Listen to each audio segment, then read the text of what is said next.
You guys, we absolutely have to talk about Ned Fulmer, because he's made a career move that literally nobody saw coming. And we're diving into the reactions online, plus all the other wild things he's been up to lately. He's clearly going for a full-on comeback moment. And trust me, the internet is not buying it. Just last month, Ned popped back into the public eye after a long silence, announcing a brand new podcast called Rock Bottom. This was his first real return after being nearly invisible for almost 3 years following that infamous cheating scandal. For context, Ned was a key member of the Try Guys, the group that exploded from BuzzFeed fame onto their own channel. In September 2022, the scandal broke. Ned had an affair with a Try Guys employee. Fans caught him, photos went viral, and the story spread like wildfire. Why? Because Ned was known as the wife guy, always bragging about his love for Ariel, his wife. So this betrayal shocked everyone. People felt for Ariel, and Ned was immediately removed from Try Guys content, edited out of videos, and he disappeared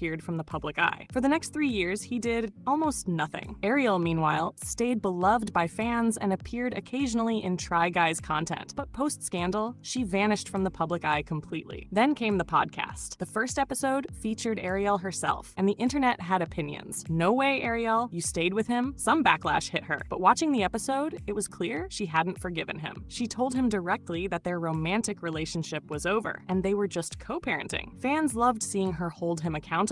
People were left wondering why Ned even started the podcast. He claimed it was to interview others who had hit rock bottom themselves. But the first episode didn't exactly win hearts. It actually made some viewers dislike him more. Despite weekly episodes and new guests, his career seems to be taking some wildly unexpected turns. And then, just this past week, he did something that honestly seemed like a joke, until it wasn't. Ned announced he was making his wrestling debut. I seriously thought he was kidding. But nope. On October 8th, he stepped into the ring for All Elite Wrestling in Florida. Actual wrestling. He performed under the name Nasty Ned. Yes, the kind of name that sounds like a Reddit roast, but apparently he chose it himself. Photos show him ringside with other wrestlers, though the match wasn't televised. This felt more like a test run than a TV debut. One thing's for sure, it was another bold, eyebrow-raising move. How he landed this opportunity, nobody knows. Some speculate he's leaning into the villain persona. Once photos surfaced, online reactions exploded. What is he doing? People compared him to 2000s Crash-era stars, even Logan and Jake Paul vibes. The name? Yikes. Wrestling ready? Probably not. But that's not all. He's also dabbled in stand-up. And this is where it gets interesting. It feels like Ned is trying to reclaim some power after his cancellation, especially given the timing of these moves. He posted a poster on Instagram describing himself with pathological desperation to please and trust issues. Well, Ned, we kinda get where that comes from. You do give people trust issues. Looking back, the Try Guys had dabbled in stand-up before. Ned was cut out of videos around the time the cheating rumors surfaced, which only fueled speculation online. Now, with him performing stand-up, it feels like he's attempting to reclaim those moments, the same month the scandal broke 3 years ago. It's like he's trying to rewrite September for himself. Does it work? Not really. Every time he posts online, people threaten to unfollow or tell him to leave the internet. The podcast? Also struggling. Comments are brutal. This ain't it. Not the rebrand move.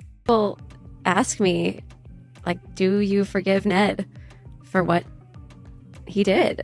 And I mean, the answer is no. Absolutely not.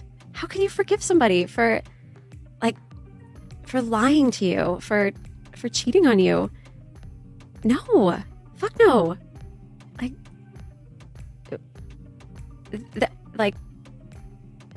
I don't even,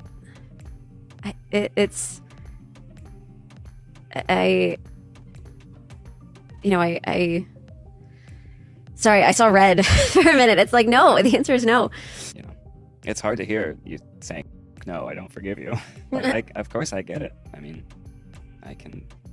you're still, as much progress as we've had, you're still very angry. Honestly, the attempts can feel manipulative. Ned's podcast is about people overcoming rock bottom, yet the internet isn't convinced he's redeemed, especially since Ariel hasn't forgiven him. Why would viewers? It's confusing why he even released that episode with her. Perhaps some things are better left unposted, but Ned keeps experimenting. Wrestling, stand-up, and whatever else might stick. Brave? Definitely. But also a little bewildering. And yet, the comment sections remain open, brutal as ever. It's shocking he allows it, but there it is. So that's where Ned Fulmer stands today, pivoting, experimenting, trying to regain control of his narrative. What do you think about him attempting redemption in these completely random ways? I want to know your thoughts. I love you guys so much, and I'll see you in the next video. Bye.